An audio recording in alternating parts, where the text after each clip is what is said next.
তো মা, আমার বেতন আমি পাইছি, এই যে ছুটকি আইছে, ছুটকি রাতে দিয়ে দিতেছি। আর মা, এই মাসে না তোমার অপারেশনটা করতে পারবো না। তোমার যে পায়ের ডাক্তার আছে না, তুমি আপাতত এই টাকাটা দিয়া ডাক্তারে দেখাও। আমি আগামী মাসে বেতন পাইলে তোমার অপারেশনটা করবো। আর হয়েছে কি, টাকা পাইছিলাম, আমার বেতন তো 20,000 টাকা আছে, এখন 12,000 টাকা। ছুটকি অনেকদিন পর শহরে আইছে, একটা সোয়েটার পছন্দ করছে, তা আমি ওর বড় ভাই, আর না নিয়ে দিলে কেমন দেখায় না। আমি তোমার অপারেশন সামনের মাসে করামো, তুমি টেনশন করো না। হ্যাঁ হ্যাঁ, ছুটকির পছন্দ হয়েছে, পছন্দ হয়েছে, ওর পছন্দ হয়েছে। হ্যাঁ, এর লেগে তো আমি কিনে দিছি, মানে আসলে বড় ভাই না আমি, ওরে দিলেও আমার ভালো লাগে। আর তুমি টেনশন করো না, তুমি আপাতত এই টাকাটা দিয়া ডাক্তারে দেখাও, আমি সামনের মাসে বেতন পাইলে তোমার পায়ের অপারেশন করামো। আচ্ছা মা, আমি তাহলে রাহি, ছুটকিরা আমি পাঠাইতেছি।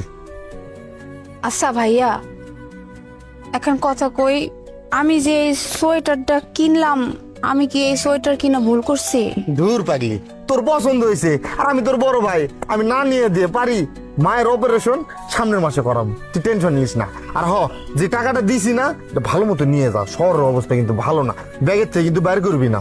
আচ্ছা ভাইয়া, আমি এই টাকাটা একেবারে ওই সোয়েটারের নিচে রাখছি, সমস্যা নেই।